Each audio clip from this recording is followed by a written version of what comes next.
Good day, ladies and gentlemen, and welcome to your Teen Driving and Driver's Education in the 21st Century webinar. All lines have been placed on listen-only mode, and the floor will be open for your questions and comments following the presentation. If you would like to submit a question or comment at any time during the webinar, you may use the chat box located on the lower right-hand side of your screen. Simply type your message into the box and click on the send button. If you should require assistance throughout the conference, please press *0. At this time, it is my pleasure to turn the floor to your host, Ann Teagan. Ma'am, the floor is yours. Hello, thank you for attending NCSL's Teen Driving and Driver's Education in the 21st Century webinar. We have two excellent speakers, Justin McNall from AAA and Jim Wright from NHTSA. I wanted to reiterate that we will be taking all questions at the end of the entire presentation, and we will be taking questions over the phone and over the web. So please feel free to submit questions at any time. First, I'd like to introduce our first speaker, Justin McNall. He's the Director of AAA State Relations. And as Director of AAA State Relations Department, Justin identifies, tracks, and directs policy and strategy for state legislative and regulatory proposals that may affect AAA, its clubs, and members. Justin manages and leads campaigns for the 52 million member association on a range of safety, consumer, and mobility issues, including teen driver safety, distracted driving, occupant protection, automated enforcement, towing, and consumer auto repair issues. He led the development of the teen driving website at AAA and AAA's award-winning website for families and teen drivers. So Justin, I will be turning it over to you. All right, thank you very much, Ann. Teen driving has been a priority issue for AAA for decades. Going back to the 1930s, we established the nation's first driver ed program and textbooks. We've been involved in the push for graduate driver licensing since the 1990s. We've worked actively in state legislatures and directly to parents in trying to improve teen driver safety. So it's great to be able to be in this forum and talk to so many of you about an issue that's been very important to AAA as well as many other organizations. What I want to do during the time we have is to sort of talk broadly about things we can do to reduce teen driver crashes and the consequences that come from them.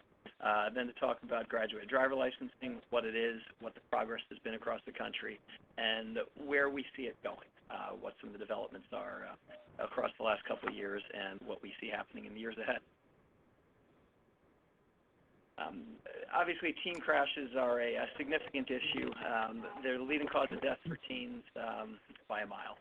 When you look at 15, 16, 17-year-olds, nearly half of their deaths are crash-related. Surprisingly for many people, nearly 2/3 of the people killed in teen crashes are people other than just teen drivers. It's their passengers, it's dry occupants of other vehicles, it's pedestrians, it's bicyclists.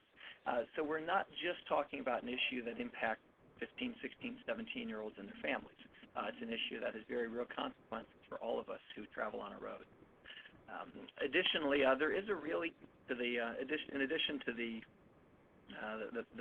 flesh and blood consequences of teen crashes, there are economic costs as well, many of which the states actually end up bearing. A AAA analysis in March 2008 put the economic costs for crashes involving 15, 16, and 17-year-olds at $34 billion.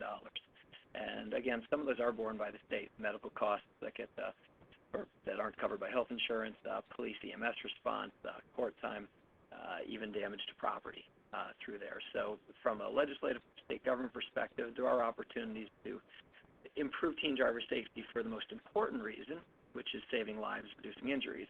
But there are some economic benefits that can be accrued to states as well by doing this. There are a lot of things we can do to reduce crashes, injuries, and deaths from teens. Very broadly, certainly we have graduate driver licensing, which is proven. We know how it works. We know the steps need to happen to put it in play. Parent involvement is one of the great sweet spots that we're increasingly trying to find ways to make sure that moms and dads are aware of GDL, that they're setting their own rules in addition, that they're monitoring what their teens are doing on the roadway, because we know that parents are the ultimate rule setters for their kids. We know that training for teen drivers can have a real role in this, in helping them anticipate risks on the roadway, avoid them, mitigate them, and when they do come up, respond to them properly. So we know that training is an important aspect too. There are a couple broader things that are a little harder to get at. How do we change teens' attitudes so that they don't want to engage in risky behavior? There's been significant research in the last couple of years around teen brains and getting at their propensity for risk-taking and what they can process.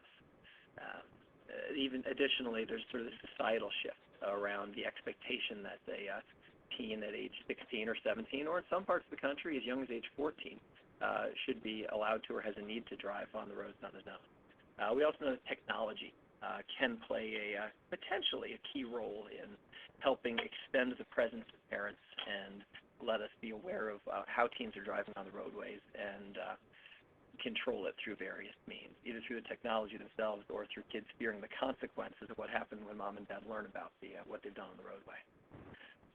But graduate driver licensing is certainly our most proven intervention that we have at this point.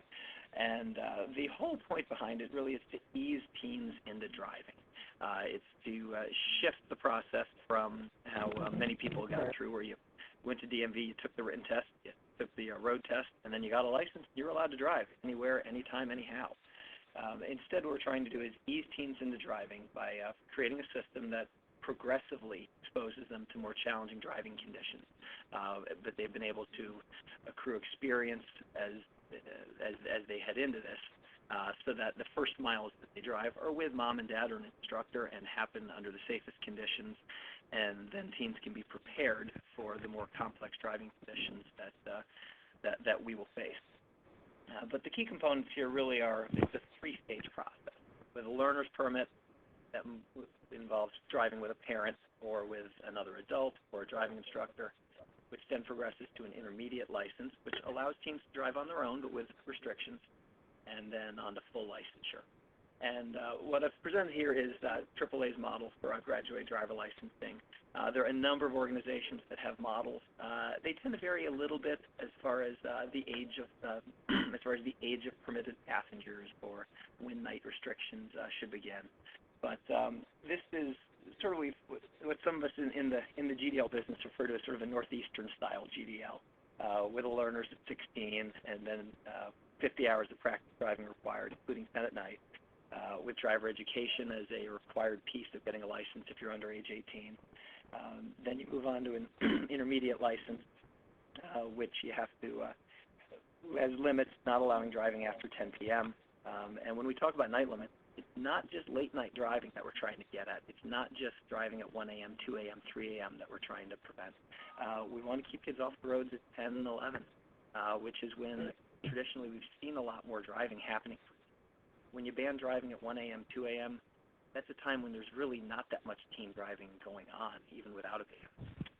But when we put a restriction in place that limits driving after 10, then we can get at a larger hours when there are a lot more crashes happening. And on the no more than one passenger under age 20, we really are trying, and some organizations models will say under age 18, some will say under age 21, some don't specify. And the goal there really is to try to get a real age break, to get the peer passenger out of the vehicle, knowing that passengers present an extraordinary risk to young drivers when they have peers in the car. Adult passengers, mom, dad, other people, some of the research looking at people over age 30 actually have a significant safety benefit for teen drivers. So we want to make sure that there's a real break for the age of the passenger. And then at age 18, teens are eligible for full licensure, provided that they haven't had at-fault crashes or been getting tickets along the way. The other version that we often see in the States around graduate driver licensing is, for those of you who are barbecue fans, it's sort of a North Carolina style, where teens can get their learner's permit at age 15, but there's a longer holding period of 12 months before they can get their intermediate license at age 16.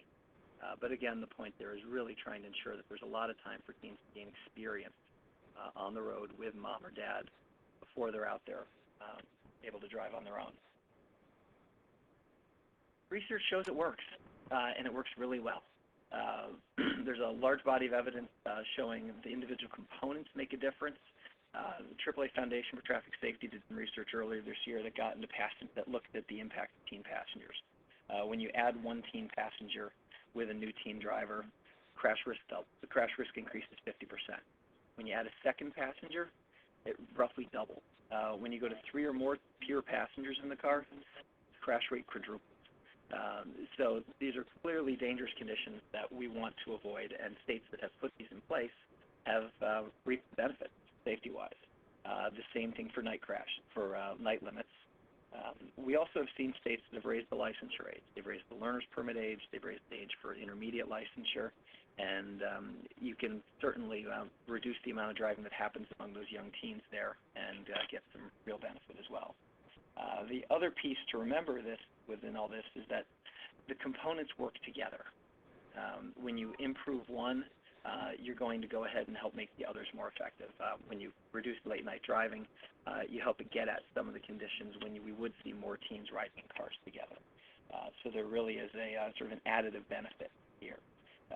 Some other research by the AAA Foundation, along with Johns Hopkins University several years ago, showed that states with 5 or more of the key components for GDL saw a 38% reduction in fatal crashes, which in the traffic safety world, that's significant. It's a big jump, a big jump. The next 4 slides just sort of show you the progression of how we've moved forward with GDL. In '97, there were about 11 states that had some components of GDL in place. These hadn't been established from a methodical approach. They were just pieces of restrictions that had happened along the way. For example, the night limit in New York, my father is almost 70, got a ticket for violating New York State's night limit back in the early 60s. So there are pieces of GDL that have been in place for years and years and years. But in the mid to late 90s, AAA, the Insurance Institute for Highway Safety, and some others started to, certainly NHTSA, put some real emphasis on GDL.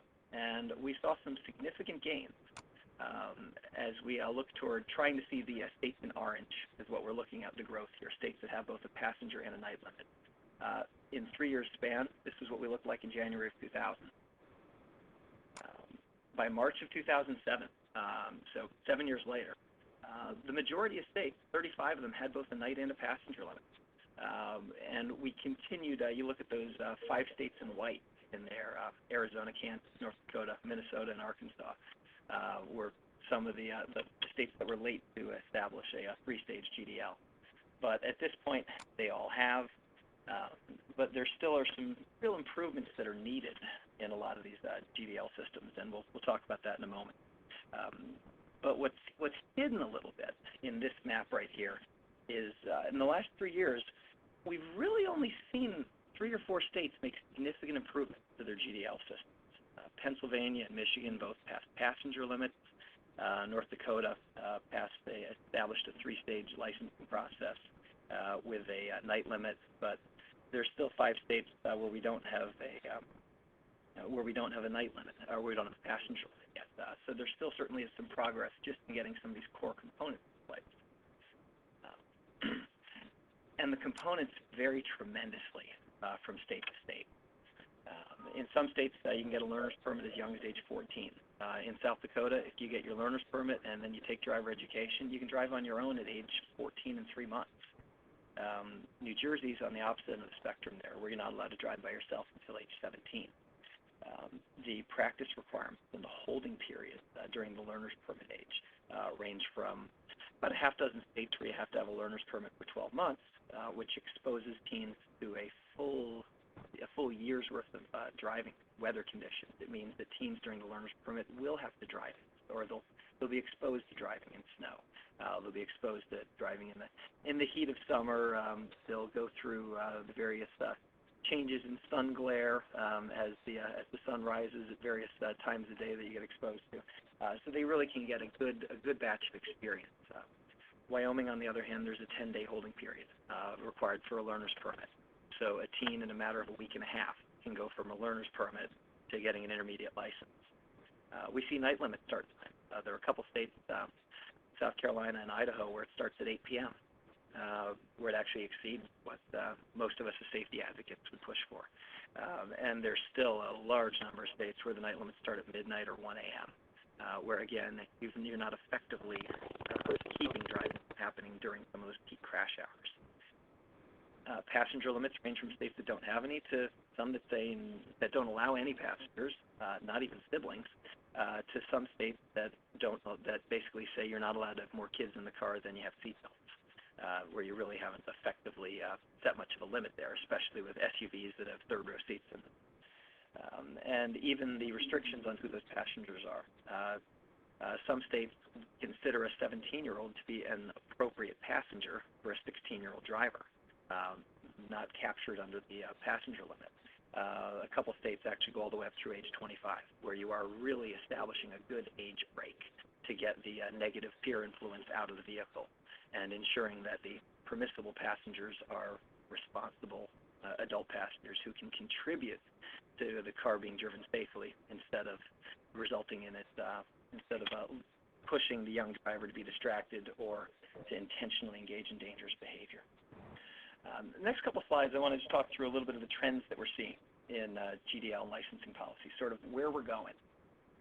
The key effort related to GDL itself is improving existing systems. Every state still has room to improve. Even the states that in the last couple of years have gone in and made some significant improvements and have what we'd consider to be very good systems. States like New Jersey, Oklahoma, Delaware. There still are opportunities to make some tweaks that could have some real life-saving benefits. And we know from the research that there will be real safety benefits accrued to these states by making even these minor improvements. A helpful tool that the Insurance Institute put out in May was a calculator they've referred to. You can find it at iihs.org/GDL, and it can show you what the safety benefit would be in a state by making various improvements to the GDL system. The other piece that we have floating around out there is the highway reauthorization that just went through, which includes a $13 million incentive grant for states to improve their GDL systems. So just as we've seen incentives around other safety issues, there's one that's established in this new bill related to GDL. We have a couple other things that we're seeing that are perhaps a step, sort of a ring removed from the core components of GDL that we've normally seen, and they're trying to get at some of the other things that we want to make happen to keep teens safe.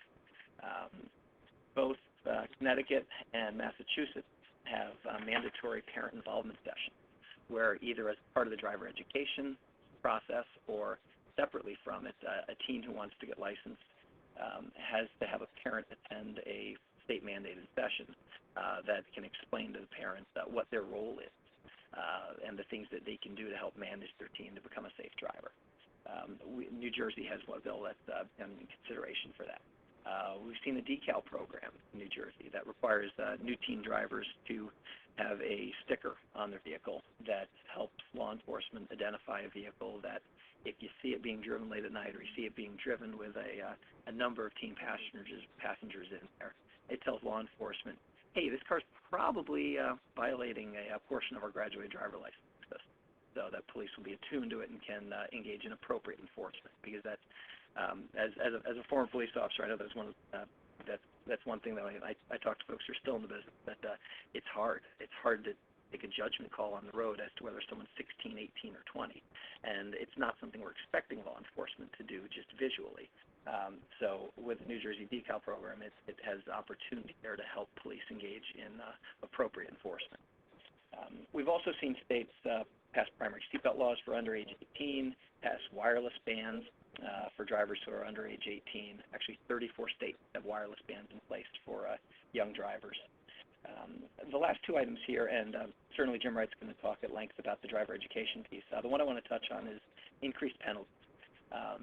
Teen driver safety is a little different from some other aspects of traffic safety where we often talk about wanting to get tough on drunk drivers or crack down on speeders and raise fines. We've seen some states try to increase fines, try to establish longer suspension periods for teens, and that has potential to be counterproductive. in that if you suspend a teen's license for 3 months or 6 months for a second minor traffic offense, there's potential that you're actually going to end up pushing a teen outside of the GDL system so that his practice driving won't occur with mom or dad, but instead he won't drive again until he's age 18, and then he'll be able to go into DMV and just get a full license on himself. So there's a little bit of caution that we encourage legislators and others as they look at trying to avoid the language of cracking down on teens and avoid those sorts of steps, but instead focus on creating a system that really helps give teens an opportunity to develop on the road. There are a lot of resources for people looking to push GDL improvement. Data are really important, and there are a number of places within your state that you can get that, whether it's DMV, whether it's state police, your highway safety office. There's a ton of research out there that even gets into specific components as to what to expect from improving your passenger limit or the benefits of establishing a night limit. There unfortunately are many, many victims. Families that have lost teens, families that have lost loved ones to teen drivers, or teen drivers who've been involved in serious crashes who can come in and tell their stories that can help legislatively and otherwise to drum up public support. There are also a number of comparisons that AAA and others can offer to help you show how your state stacks up compared to others. So if you're looking to push a bill, there are a lot of us who are willing to help. AAA PTAs have increasingly been very useful partners in this effort. Within the government agencies, both for data and for compelling narratives, there's a lot of help you can get there. State coalitions in many cases already exist. Some have been led by state agencies. The National Safety Council, with some funding from all states, have put together some coalitions that are helping in some states, in addition to some other coalitions that have been in place based on past legislative issues or otherwise just come up organically. So there's a lot there. There are a lot of us who want to help. We care very strongly about this, and all you need to do is give us a call, give us an email, and many of us, even though we're in D.C., we have colleagues who are on the ground in your states, know the issues, have the appropriate access that we can come on in and be helpful. So don't hesitate to give us a call or an email and let us know how we can help. And I'm going to hand it over to Ann, who will then introduce Jim Wright, and I look forward to your questions and discussion afterward. Thank you, Justin. Now, for a different perspective, specifically on driver education, which I know is of great interest, will be Jim Wright from the National Highway Traffic Safety Administration. And Jim has been a highway safety specialist at NHTSA for the past 32 years. And during this time, he has been primarily involved in youth drinking and driving programs, and now manages driver licensing driver education program. Prior to working at NHTSA, he was a high school teacher and coach and a juvenile probation officer. So, Jim, I will hand it over to you. Thank you, Ann. And good afternoon, everybody. Good morning to those on the West Coast. I'll be talking this afternoon about an aspect of what Justin was talking about, and that's driver education. Driver education is really part of the graduated driver licensing program. What I did want to emphasize was the fact that NHTSA is supportive of driver education. We've had sort of a spotty background over the years, particularly if many of you are familiar with the DeKalb County study back in the 70s, when the results of an evaluation were, I guess, maybe controversial at best about the benefits of driver education. So since that time in the 70s, it has been somewhat controversial, and a lot of folks really weren't too sure about how the National Highway Traffic Safety Administration felt about driver ed. But it's clearly part of our, we have a parallel set of recommendations that Justin just showed you on graduated driver licensing. And in both stages, we do recommend that driver education be included in the program.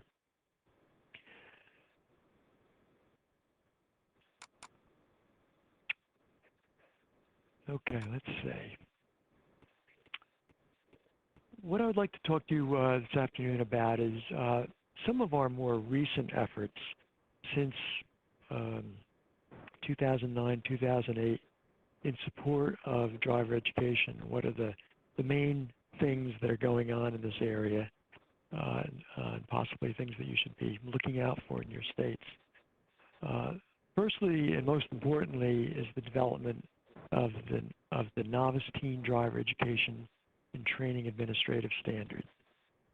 I'll be referring to them as the national standards.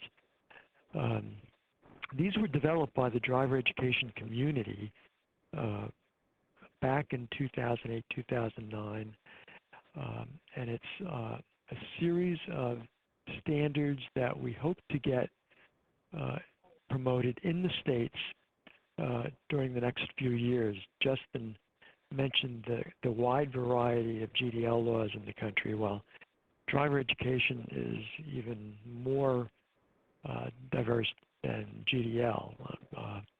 How and where and by whom driver education is delivered across the country varies greatly.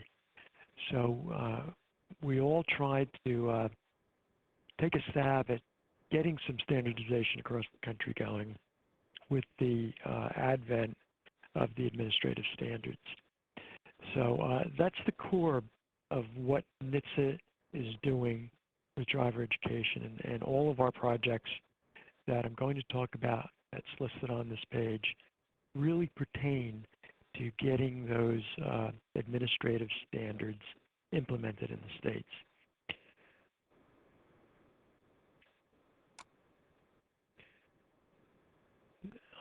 All of these things center around a group of stakeholders that NHTSA has supported forming an association of national organizations that are promoting and implementing the national standards in the states. It's called ANSI. It's hard to pronounce, but for lack of a better acronym, we're going with that one right now.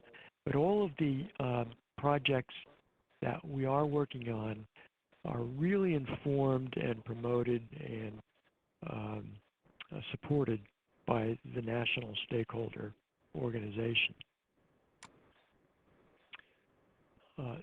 The Association of National Stakeholders in Traffic Safety Education was formed as a result when the standards were put together.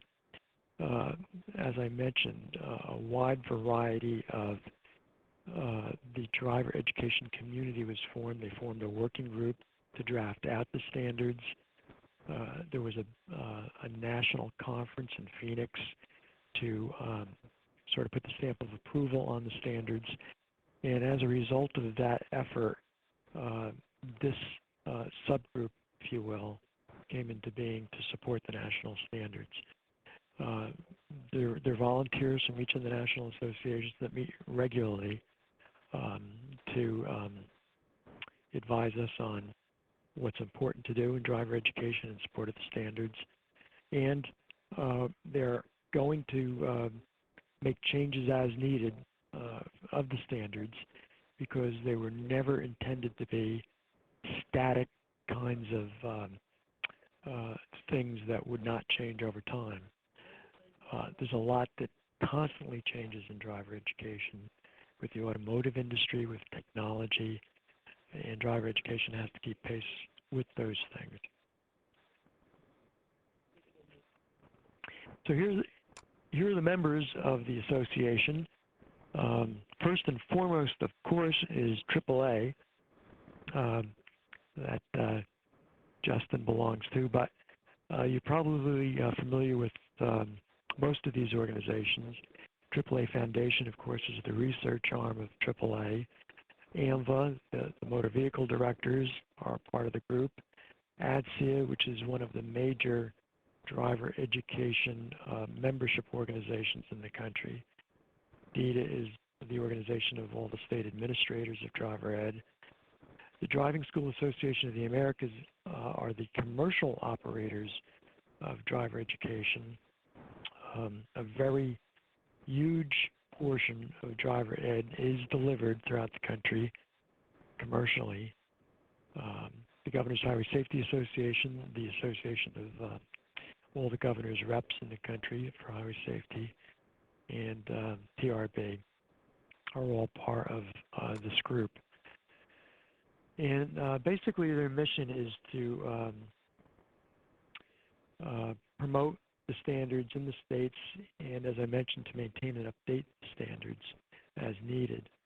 And we rely very much on this group of national organizations to advise NHTSA as to what they think the most important things to do in support of the standards are.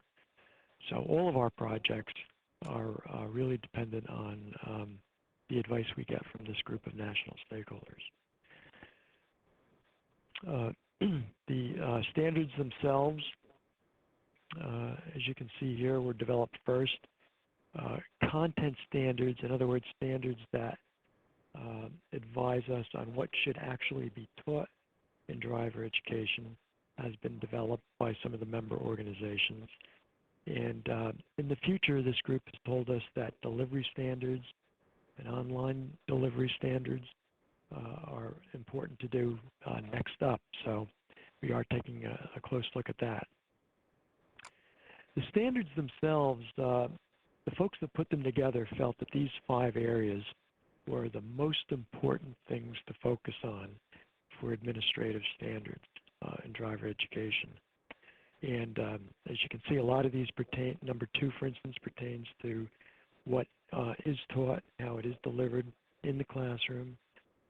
Instructor qualifications, many feel, are the most important thing to do now in driver education. It really doesn't matter how good your curriculum is if you don't have good teachers to deliver it. Justin mentioned parental involvement.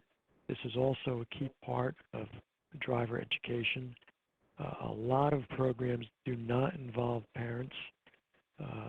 The stakeholders felt that driver education should include parents in the beginning, parents at the end of the programs to tell the parents just how good their students are and what their weaknesses are as they move out of driver education and into driving on their own. And of course, coordination with driver licensing is a key component of driver education.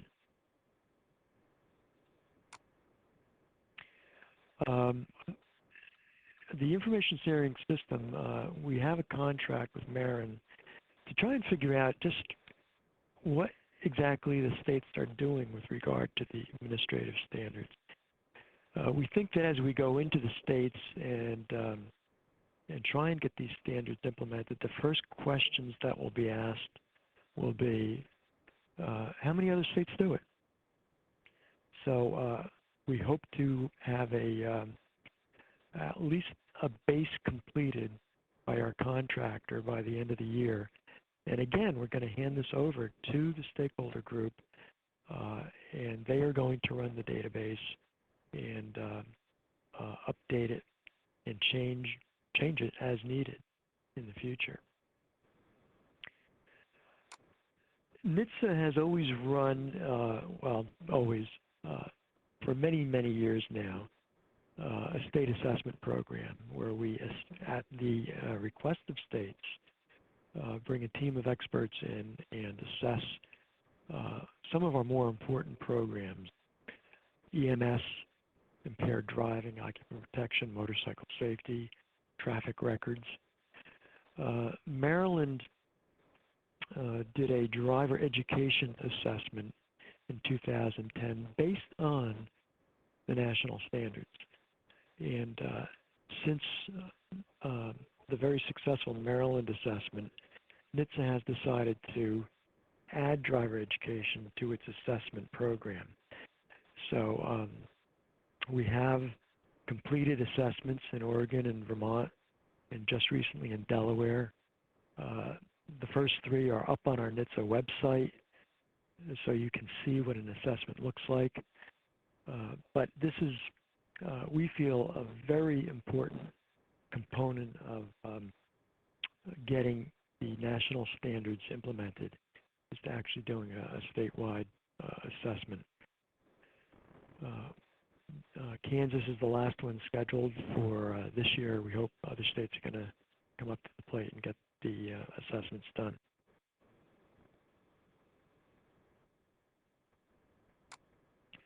The stakeholders are also completing a strategic plan to map out how they think the national standards will be implemented in the states and what the most important things to do first are.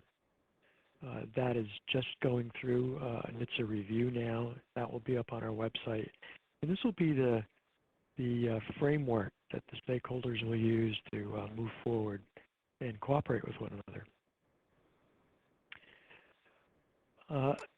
Recently, March 1st, to be precise, our administrator sent out a letter to the states along with a packet of information. This is sort of what the letter looks like. I know you can't read it.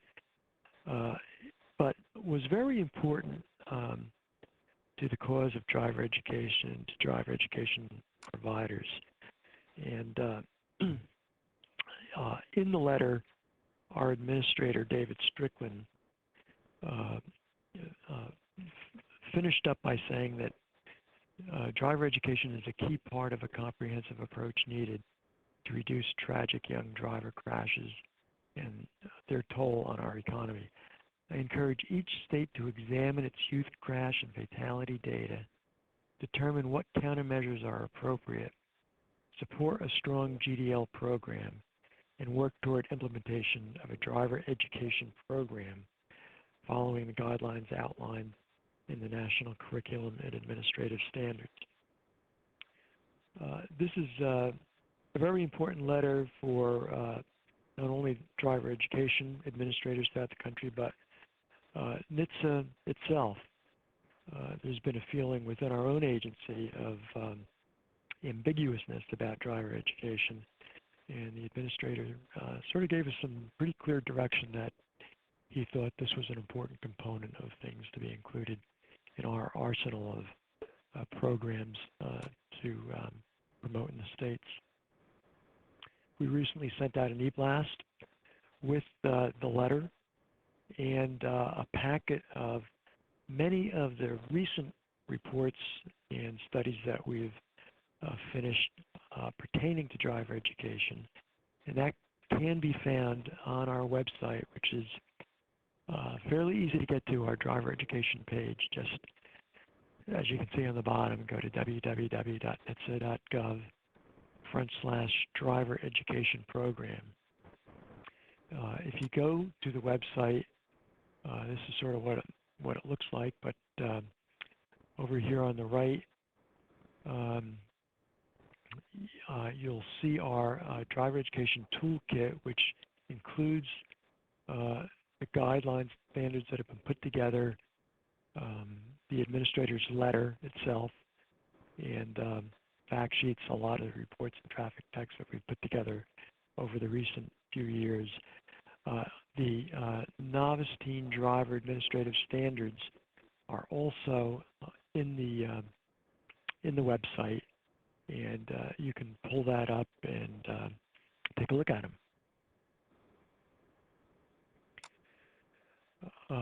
In the near future, next year, and in 2013, we hope to complement the administrative standards with some other pieces that, again, the stakeholders thought were very important to do. And they advised NHTSA that they think these are the things that we should be focused on first and foremost. Delivery standards, now that you have content standards and administrative standards, how should driver education actually be delivered throughout the country? We'll be reviewing and updating the standards and strategic plan that has been put together. We're also taking, we're going to take a look at online driver education. This is really something that's going to change the face of driver education, we think, especially with budget considerations in the states a lot of folks are going to be looking to online delivery of driver education. And we want to make sure that if and when that happens, it's done in the best way possible. So again, the stakeholder organizations are going to take a look at, take a stab at providing some guidance on how that should be done. And also, as I mentioned before, teacher training and teacher preparation is also key in this area. We're not going to make very much progress in driver education if we don't have a cadre of really well-trained and dedicated teachers.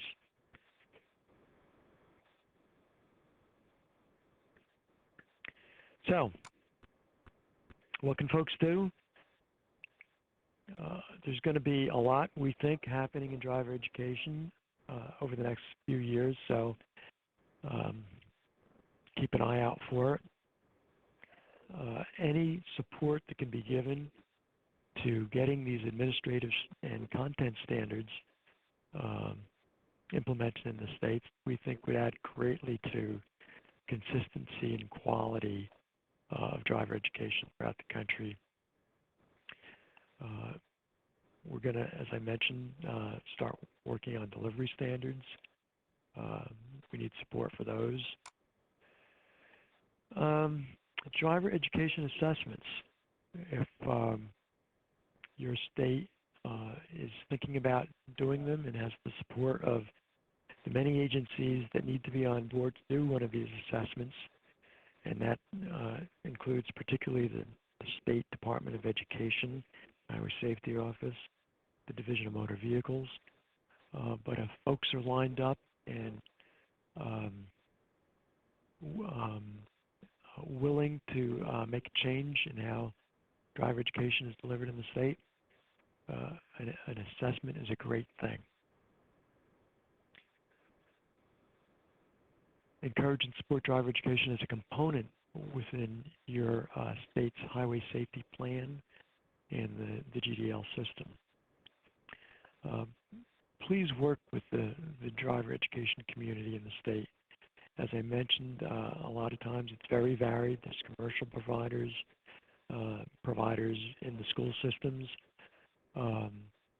There's a lot that needs to be coordinated and standardized, and they could use all the help that they can get. As I've gotten familiar with driver education teachers throughout the country, it's just amazing to see the dedication that they all have. They really believe that they are creating safe drivers and that they are important to the highway safety community in what they do. So any support that you could give these folks is greatly appreciated by the community. And finally, follow the efforts of the National Stakeholder Group. It's a very strong group of national organizations that have committed themselves to the improvement of driver education. And we think they're going to, the group as a whole is really going to make some significant contributions to the cause. So with that, I'll turn it back over to Ann, if I can figure out how to do this, for questions. Great. Ann? Thank you, Jim. As a reminder, you can type in questions anytime in the chat box, and the speakers will receive them. I'll be reading the questions to the speakers so everyone can hear the question. Also, there is an option to ask a question on the phone, and those will be taken after the typed questions. So, gentlemen, we do have our first question, and the question is for both of you. Has any organization developed a model curriculum or research-based content guidelines for parent education programs?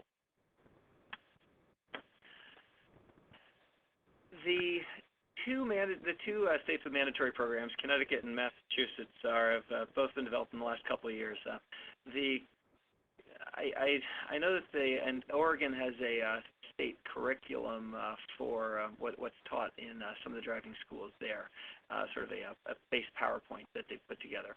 There has not been a whole lot of evaluation as to the specific components of these programs of what makes them most effective. There's been some evaluation of the Connecticut program that showed the parents felt good about it. They felt more knowledgeable coming out, that they'd recommend it to other people, and that they were glad they did it.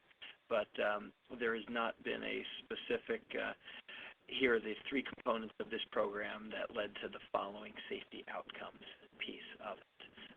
But we do think it plays an important role in helping parents understand what their role is in the GDL process and their sort of as a manager of their teens learning to drive experience. The state of Virginia recently passed, their legislature passed a mandatory program for parents, and they've developed a curriculum for parents to attend.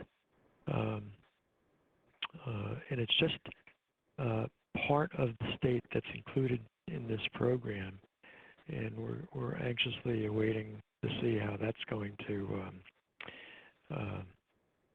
work out. Virginia also had a very interesting program, Justin. I'm sure you're very involved and knowledgeable about this too, about the judges program, where parents with their young drivers have to attend a judges ceremony before they can get their license. And the judge actually hands the parent the driver's license. That has also never been evaluated to any great degree, but it's an interesting program in that it's there's 100% participation because you don't get your license unless you see the judge. And I can vouch for it, having been in place for at least 23 years. Since I sat in the auditorium and went through it.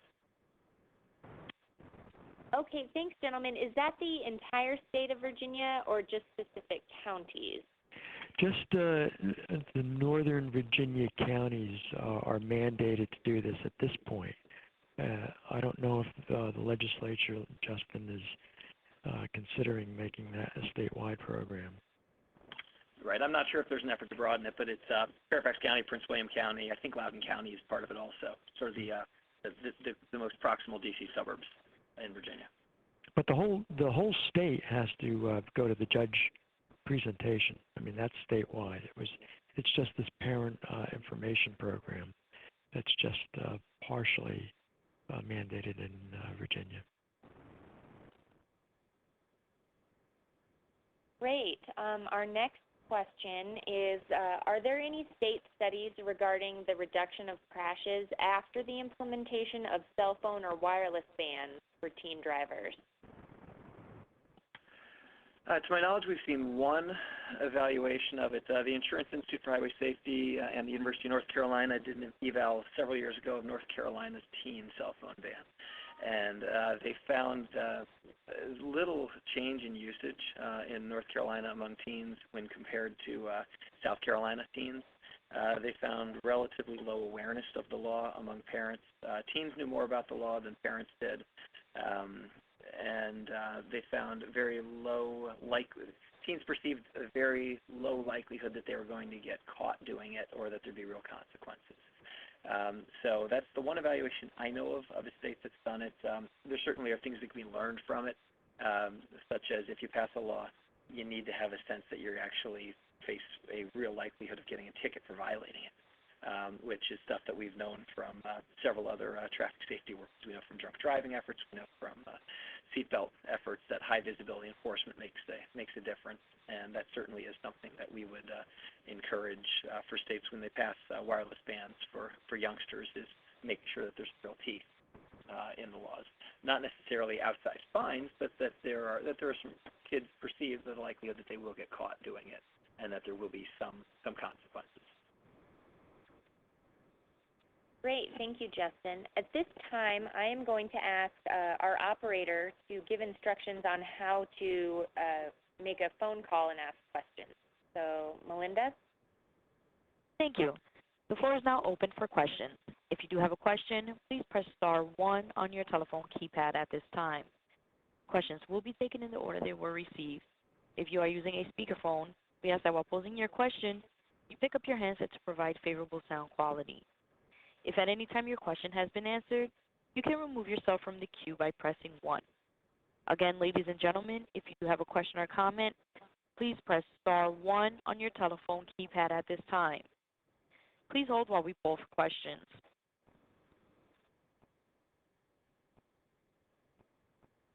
Once again, ladies and gentlemen, that is star 1 to pose your question at this time.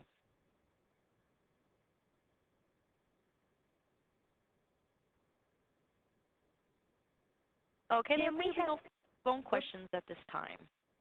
Okay. Thank you, Melinda. Jim, we have a question. Is there a website for the ANSI group? There is a website being developed for the ANSI group, and we are, once we have that put together, we're going to add that into the NHTSA website. When we have it, we're also going to put that database that I mentioned on the website, so that we'll have a fairly good idea of which states comply with what standards in the national standards. So right now, it's not up and running, but it is being developed, and I would say within the next month or so, we will have something that we will be able to direct you to from the NHTSA website. Great. Thank you, Jim. We have one last question. We do want to be able to end on time, and so as to not keep you from your other day's activities. But we have a question for Justin, and that is, what are the arguments in opposition to passenger restrictions in the states that do not have them? One of the arguments we see across components of GDL is parents saying that it's the parent's place and not government's place to do it. As we know, certainly though, driving is a highly regulated activity already, and we can't always trust parents to make unfortunately, we can't always trust parents to make the right decision. We can't always trust 16-year-olds to make the right decisions for themselves, so there is a place for the law to go, for legislators to go ahead and get involved, particularly when we have policy steps that we know will make a real difference, saving lives for all of us on the roadway. One that we see around the passenger side is we do hear from time to time from legislators who want to make sure that teens can go out and have double dates, which is why they'd say you need to allow 3 in a car. Unfortunately, we have clear research that shows when you put 3 or more teens in a car together, your fatal crash rate quadruples. And we would certainly posit that the slight imposition that might come from not being able to have a double date in one vehicle is certainly not worth the risk that comes from there. We hear a little bit of talk around carpooling and the benefits that come from that from a fuel economy standpoint and a conservation side of things. Certainly, if you were to run the economic analysis on it, I am pretty confident that the fuel savings from having teens carpool together is probably significantly exceeded by the economic costs of the additional crashes that would happen. We also do see some questions about aren't you just pushing, instead of having 4 kids riding in one car, aren't you just ending up with 4 teens driving on their own? The analysis that's been done on that shows that there is still a net safety benefit from having teens driving on their own or driving with just one passenger versus the risk that comes from one carload full of teens on there. So those are among some of the arguments that we'll hear in opposition to it. But there have been sort of post-GDL surveys done of teens and of parents of teens. North Carolina was one of the early states to pass a comprehensive GDL, and there's been pretty resounding support for the system. Parents come out the other side of GDL, and they're glad it was in place. 18, 19-year-olds come out the other side of GDL, and they're glad that they went through the system. 90+% support for it. The challenge that we sometimes find for legislators is that they end up hearing from a couple of squeaky wheels in the community and not necessarily seeing and hearing the broader support that exists from the less vocal majority. Great. Thank you, Justin. I I wanted to let everyone know that this presentation in its entirety will be available on NCSL's website. And also, if you need to contact me or have any other follow-up questions, my email is anne.teigen@ncsl.org. And I believe that this will conclude the webinar on teen driving and driver's education. Thank you. Thank you. This does conclude today's webinar. We thank you for your participation. You may disconnect your lines at this time and have a great day.